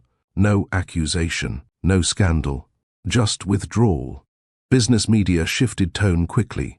Speculation dissolved. Narratives corrected themselves. Inside Brooke Innovations, the board called an emergency governance meeting. Hebrew attended in person for the first time since discharge. Aisha sat beside him, not at the end of the table, not in the back. Beside him, the chairman addressed the room carefully. "Recent developments require recalibration." Translation: the board had miscalculated. One executive cleared his throat. "Investor sentiment appears stable." Another added, "Public support has strengthened brand trust." Hebrew listened without interruption. Then he spoke. "I concealed my marriage under the belief that it protected stability," he said evenly. "That assumption was wrong. No defensiveness. No spin. I will not repeat that mistake." The chairman studied him. "And governance?" he asked. "Transparent," Hebrew replied. Succession planning revised. Estate structure clarified. Leadership roles defined without concealment. One younger board member nodded. "Clarity reduces liability," he said. For the first time, no one objected to Aisha's presence. Not because they were persuaded emotionally, because they had witnessed public response. Truth had not damaged valuation. Secrecy had. After the meeting, as executives filtered out, one approached Aisha directly. "Mrs. Brooke," he said respectfully, "we look forward to your insight." She nodded, measured. She did not smile broadly. She did not celebrate, because being acknowledged was not reward. It was baseline. Later that evening at home, Hebrew approached her in the study. "They've adjusted," he said. She looked up from reviewing scholarship proposals she had begun drafting. "They followed public momentum," she replied. "And you? I'm watching yours." The sentence was not cold. It was cautious. He stepped closer. "You don't trust this fully." "Trust rebuilds slowly," she said. "Not because you spoke, because you remain consistent." He accepted that. Camille had exited cleanly. The board had recalibrated. The media had corrected its framing. But the real repair was not corporate. It was personal. And that would take more than press conferences. Hebrew did not cancel his therapy sessions. That surprised her. Twice a week, he drove himself to a quiet office in the Galleria district where Dr. Ruiz continued their conversations. No press, no announcements, no public credit, just accountability. One afternoon, he returned home earlier than usual.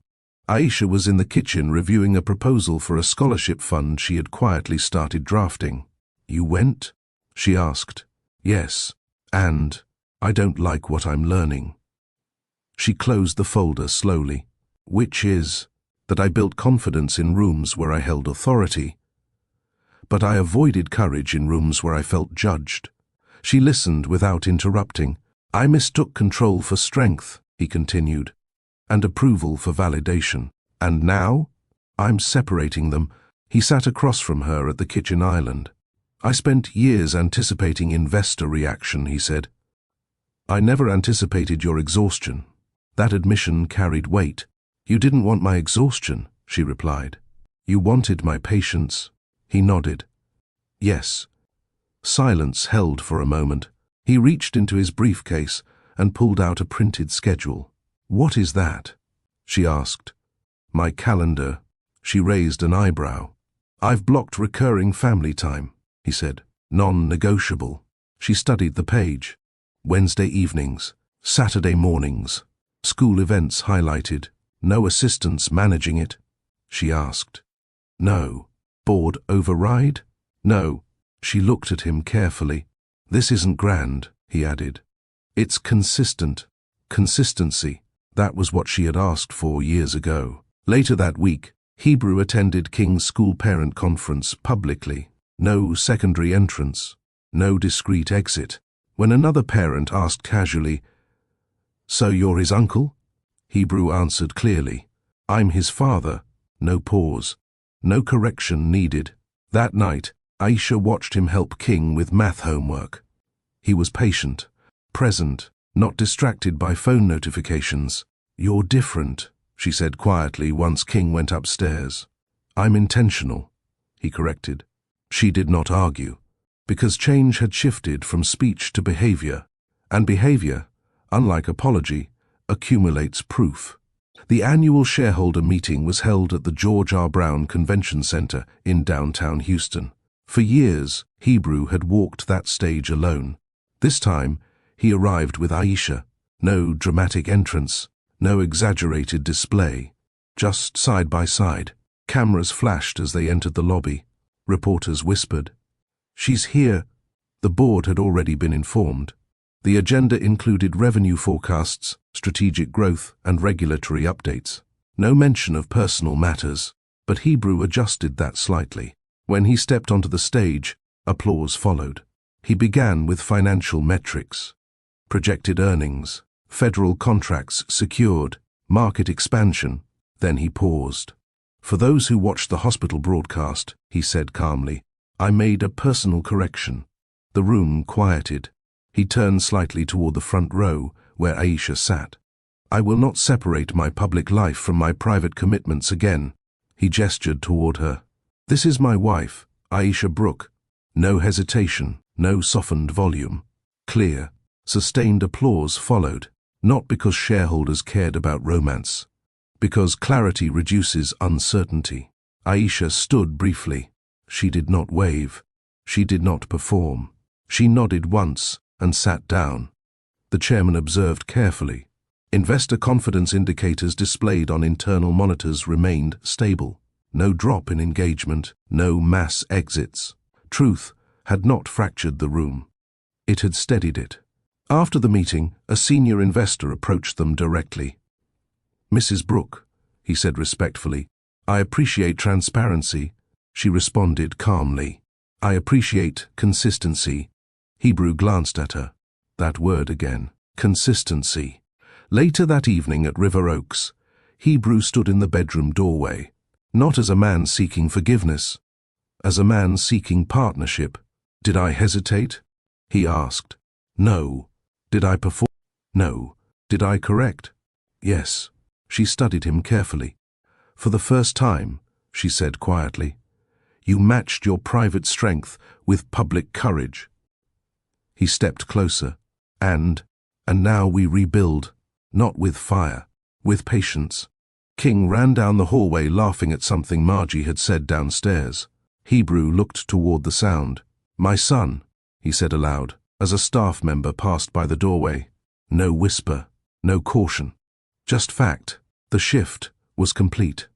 Not because the market approved, because he no longer required its permission. Recovery changed Hebrew's pace, not his ambition, his rhythm.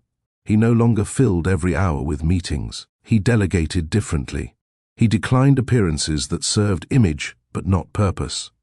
At River Oaks, mornings shifted. Breakfast at the table, phone face down. King talking about school projects. Aisha observing quietly. "You're listening," she said one morning. "Yes." Not multitasking. No. It sounded small, but it wasn't. One evening, Hebrew received an invitation to a high-profile Manhattan tech summit. Private dinner. Media coverage guaranteed. He declined. The communications director sounded surprised. "This is prime positioning," she said. My positioning is stable, he replied. What reason should I give? Family commitment. The phrase felt unfamiliar in his mouth, but correct. That weekend, he attended King's soccer game, in full view of other parents. When someone asked casually, "Traveling less these days?" "Yes," Hebrew answered. I adjusted priorities. No shame. No explanation beyond that.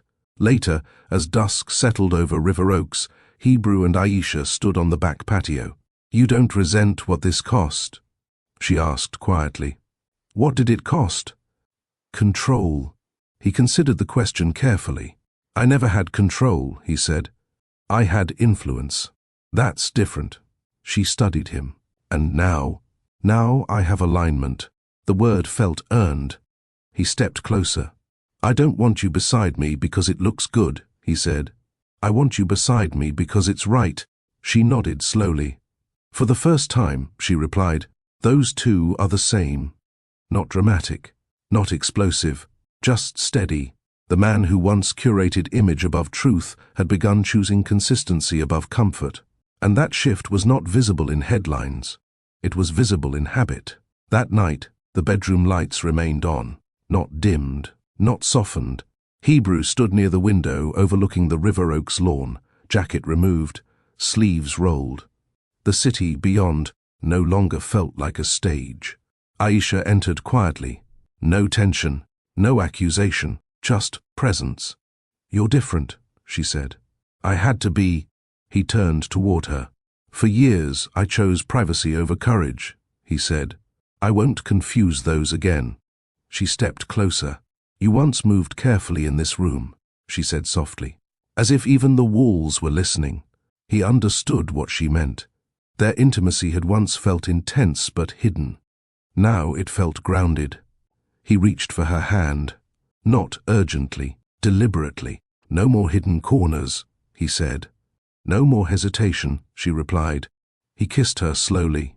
Not to prove anything, not to claim anything, to reconnect. The difference was subtle but powerful. There was no urgency born from tension, no restraint born from fear, just choice. He undressed her without hurry. Under full light, no shadows, no secrecy. Her hands moved against his chest, not testing him, trusting him. When they lay beside each other afterward, there was no unspoken tension between private love and public denial. That division had ended. "Do you regret anything?" she asked quietly. "Yes." "What?" Waiting. She rested her head against him. "Then don't wait again." "I won't." Down the hall, King's laughter echoed faintly from his room. Hebrew smiled. He did not lower his voice. He did not close doors out of caution. Love no longer required concealment. It required consistency. And for the first time in years, their bedroom felt like alignment, not refuge. The change was no longer confined to boardrooms or press conferences. It showed up in ordinary moments. One afternoon, a group of Brook Innovations executives visited River Oaks for a strategic retreat.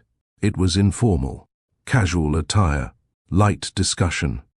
King ran across the backyard chasing a soccer ball while the adults spoke near the patio. One executive laughed. "He's got energy." "Your nephew?" Hebrew didn't look at Aisha first. He didn't calculate who was listening.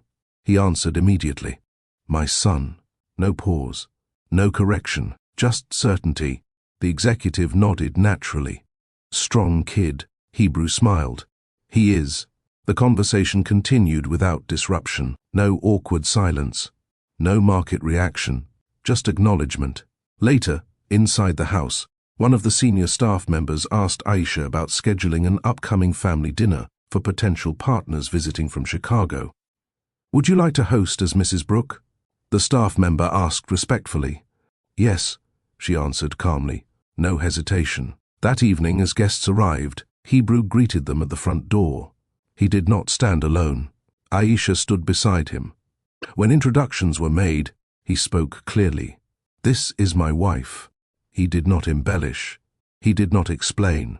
He did not qualify. The simplicity carried power. Guests responded accordingly. The dynamic shifted permanently. Not because he demanded respect, because he modeled it. Later that night, after guests left and the house quieted, King walked into the living room where Hebrew was reviewing a document. "Dad?" "Yes? Why do people know Mom now?" Hebrew closed the folder and knelt in front of him. "Because I stopped hiding her," he said honestly. King nodded thoughtfully. "That's good." "Yes," Hebrew replied softly. "It is." Aisha watched from the hallway. No dramatic moment, no applause, just correction. And sometimes correction looks ordinary, but its impact is permanent. 3 months after the hospital broadcast, Hebrew made another announcement. Not from a hospital bed, not under medical urgency, from his office at Brook Innovations headquarters. This time, Aisha stood beside him from the beginning. "We will be renewing our vows," he said calmly during a scheduled corporate address. Publicly, there was no scandal attached, no market instability, just choice. The ceremony would take place in Dallas, streamed live for friends, partners, and anyone who wished to watch. Not for spectacle, for correction. The board had been informed in advance. No objections surfaced, because the shift had already happened. This was not damage control. It was alignment. After the address, one journalist asked during a brief press interaction, "Why renew vows after 7 years?" Hebrew answered without hesitation, "Because commitment should not hide." The sentence traveled quickly across media feeds. But this time, the commentary carried a different tone. Not curiosity, respect. At River Oaks, preparations were simple. Margie chose a gold dress.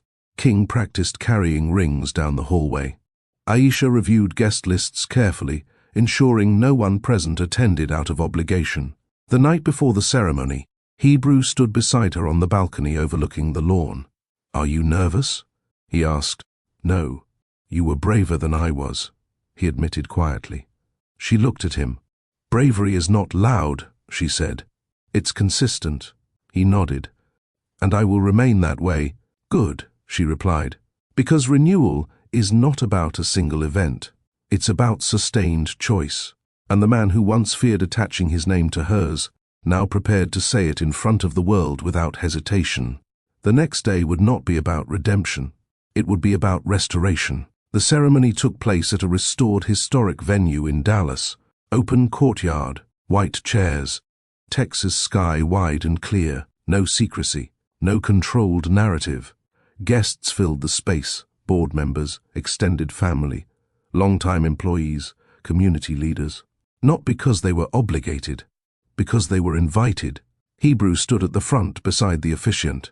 No hospital bed, no monitors, no urgency, just presence. King stood proudly at his side, holding the rings with both hands as if guarding something sacred. Margie sat in the front row wearing gold, eyes steady. When Aisha entered, she did not rush. She walked with calm certainty, not toward validation, toward alignment. There were no exaggerated decorations, no distraction, only intention. The officiant spoke briefly about commitment and growth. Then Hebrew was given the chance to speak. He did not hold notes. "I once believed power was control," he said clearly. Control over business, over image, over perception. He looked at Aisha directly. "I was wrong." The courtyard remained silent. "Power is honesty," he continued. "It is standing beside the person you love without calculating who approves." He paused. "For 7 years I loved you privately. Today I love you publicly without hesitation." Aisha stepped closer when it was her turn. "I never needed your empire," she said. "I needed your courage." The words carried weight, but no bitterness. "You have it now," she added. King smiled openly. The officiant asked them to exchange rings again, not because the first ones were invalid, because this time the world was watching, and no one was hidden. When they kissed, applause followed naturally, not explosive, steady. After the ceremony, Hebrew addressed the guests one final time. "In the coming year," he announced, "we are launching a scholarship initiative for girls from overlooked neighborhoods across Texas." He turned slightly toward Aisha. "She leads it, There was no surprise in the crowd, only approval. Not because she was his wife, because she had always carried capability. Later that evening, as guests filtered out and lights dimmed, Hebrew and Aisha stood alone in the courtyard. "No more last words," she said quietly. "No more divided life," he replied. King ran toward them laughing, pulling at his father's hand. Hebrew bent down and lifted him easily. "My son," he said clearly as a few remaining staff members passed by. No whisper, no correction, just fact. Years earlier, he had feared losing respect. Now he understood something better. Respect follows integrity, and integrity requires visibility. The man who once hesitated had learned that love hidden is love diminished. Love claimed is love strengthened, and this time there would be no collapse to force the truth, only consistency to sustain it. The end was not dramatic. It was steady, because the greatest transformation had not been public. It had been internal. And that kind of change does not require another broadcast. It requires daily choice. This story is not about wealth. It is about integrity. Love hidden is love disrespected. When someone is good enough to share your home, they are good enough to share your name. Secrecy may feel strategic, but it slowly erodes dignity. Silence protects ego, not family. Hebrew believed he was shielding his company. In truth, he was shielding his pride. Every time he paused before claiming his wife and son, he chose approval over accountability. That silence nearly cost him everything. Visibility is responsibility. Claiming someone publicly is not performance. It is ownership. When Hebrew finally said, "Aisha Brooke is my wife," he didn't gain power. He corrected it. Real leadership begins where honesty becomes consistent. A woman does not shrink when a man refuses to expand. Aisha did not beg. She did not compete. She did not create chaos. She walked away with clarity. She understood that love without respect is incomplete. Her strength forced growth where comfort had settled. The lesson is simple. If you love someone, choose them where people can see. If you build a family, protect it with courage, not silence. If you make a mistake, correct it without excuse. Because in the end, reputation fades. But the people you claim, or fail to claim, define your legacy.